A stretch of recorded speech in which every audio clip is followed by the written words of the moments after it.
It's been a chaotic weekend and a bit in the world of geopolitics. Having threatened to cripple Iran's energy system over the weekend, on Monday, US President Donald Trump suddenly changed his tune, announcing a 5-day postponement and claiming that the US and Iran had had very good and productive conversations. This was quickly denied by Iranian officials, who insisted that no negotiations had taken place and that Iran would continue fighting until its maximalist demands were met. So, in this video, we're going to try to figure out what actually happened, and explain why it's still hard to see the war ending anytime soon.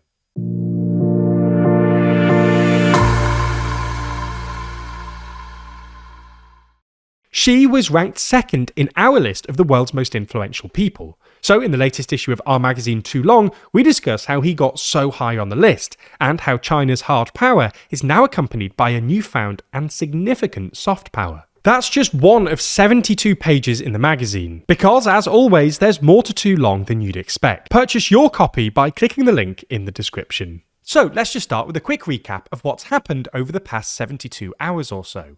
This story probably begins on Saturday, when Trump took to Truth Social to issue Iran a new ultimatum, warning that if the Strait of Hormuz didn't fully open within 48 hours, the US would start hitting Iranian energy infrastructure. The Iranian Revolutionary Guard Corps, who seem to be the dominant force within the Iranian state at the moment, essentially refused Trump's ultimatum, and warned that if the US did attack their energy infrastructure, they would respond with reciprocal attacks targeting energy infrastructure in nearby Arab countries and Israel. Unsurprisingly, the prospect of further escalation and strikes on energy infrastructure, which would presumably push global energy prices even higher, spooked the markets. When the oil markets opened on Sunday evening UK time, Brent crude was trading at about $113 a barrel, up from about $106 on Friday.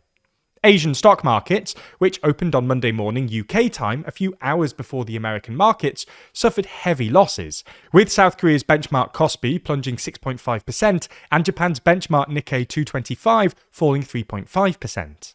Government bonds also sold off heavily, as investors predicted that governments would have to borrow more money to fund support packages for consumers, as they did during the 2022 energy crisis. Interestingly, US government debt, which has traditionally been considered a safe haven asset, and thus used to perform relatively well during crises, also sold off, with the yield on 10-year bonds rising to nearly 4.5%, up from less than 4% when the war kicked off. Then, just a few hours before the US stock markets opened, Trump suddenly announced on Truth Social that, as a consequence of very good and productive conversations regarding a complete and total resolution of our hostilities, the US would be postponing any strikes against Iranian energy infrastructure for 5 days. This provided immediate relief to the markets. Oil prices fell sharply, and both stocks and government bonds rallied on the prospect of de-escalation. However, barely an hour later, Iran's foreign ministry released a statement contradicting Trump, claiming that no talks had taken place and suggesting Trump had lied in order to calm energy prices and prepare military plans. Speaking to reporters a few hours later, Trump insisted that talks had taken place, claiming they happened on Sunday evening and that they were led by his Middle East envoy Steve Witkoff and son-in-law Jared Kushner. Mr. President, Iran's foreign ministry says you're not telling the truth when it comes to productive conversations there. Well, they're going to have to get themselves better public relations people.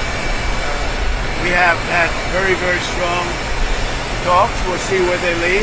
We have major points of agreement. I would say almost all points of agreement. Perhaps that hasn't been conveyed. The communication, as you know, has been blown to pieces. They're unable to talk to each other. But we've had very strong talks.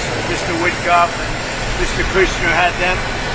Interestingly, Trump refused to name their Iranian counterpart, apparently because he didn't want him to be killed.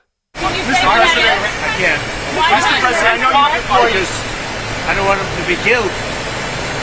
Okay, I don't want him to be killed. Mr. President, nobody wants to be that. Nobody wants that job right now. You know, nobody's exactly looking forward to being the head of that particular country, but perhaps we'll be able to solve that problem. Mr. President, the Jerusalem Post then reports that Trump's interlocutor in Iran was the Speaker of Parliament, Mohammad Bagher Ghalibaf, a hardliner who's seen as being close to the Revolutionary Guard, before Axios claimed that Pakistan had organised a meeting between the US and Iran for some time later this week. Again, however, this was quickly denied by Ghalibaf, who insisted on X that no negotiations with America have taken place, and accused Trump and the Israeli media of producing fake news to manipulate financial and oil markets and to escape the quagmire in which America and Israel are trapped.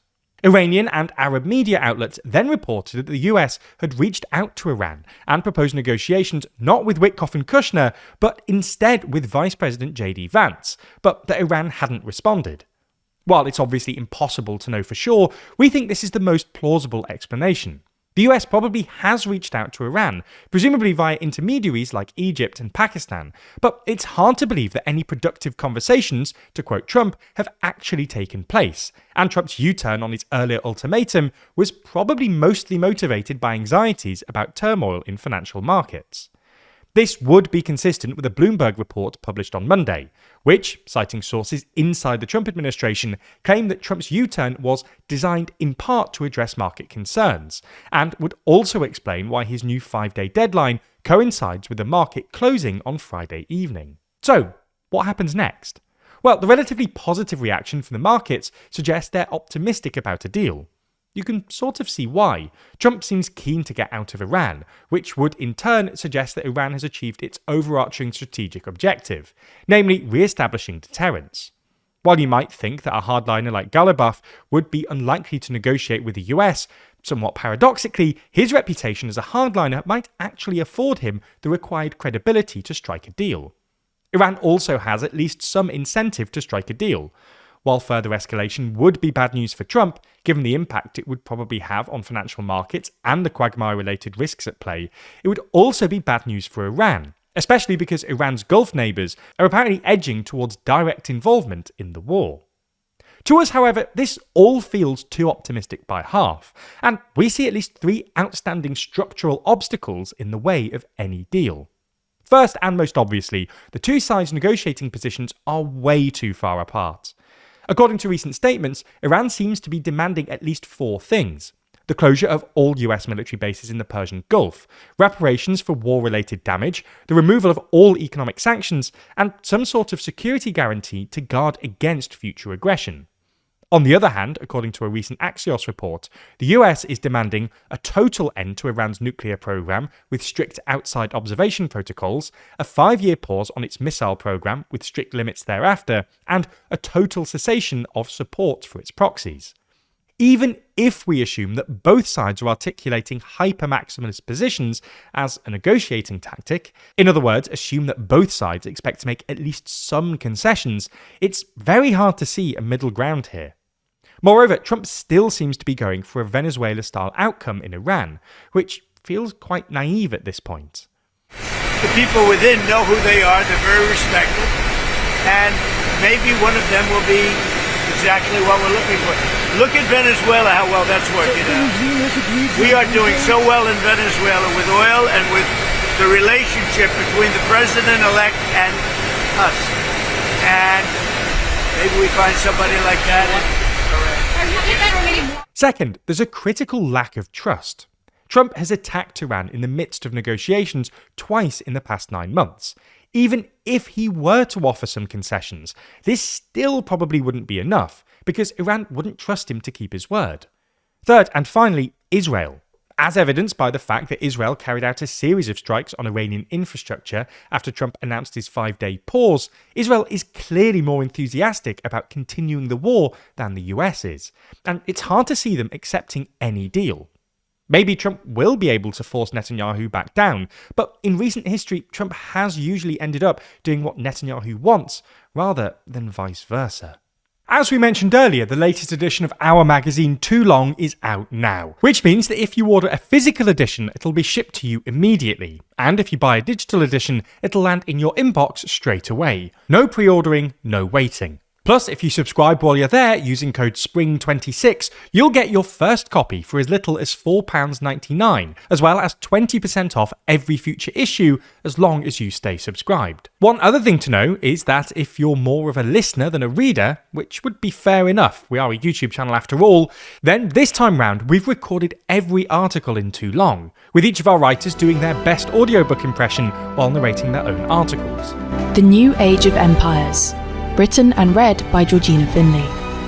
If you want that, then you can sign up to our new Too Long and TLDR Party bundle. That gets you a copy of the magazine, but also access to TLDR Party, our new subscription. Party members not only get access to the audio versions of every article, they also get access to our documentaries, like our new series Leaders and Losers and our upcoming documentary we're recording in Greenland right now. They get access to our behind-the-scenes podcast The Bullpen, our bonus podcast The Last Move, their name printed in every issue of our magazine, and more. Find out more about TLDR Party by clicking the link in the description, where you'll also find a link to subscribe to Too Long and our documentaries.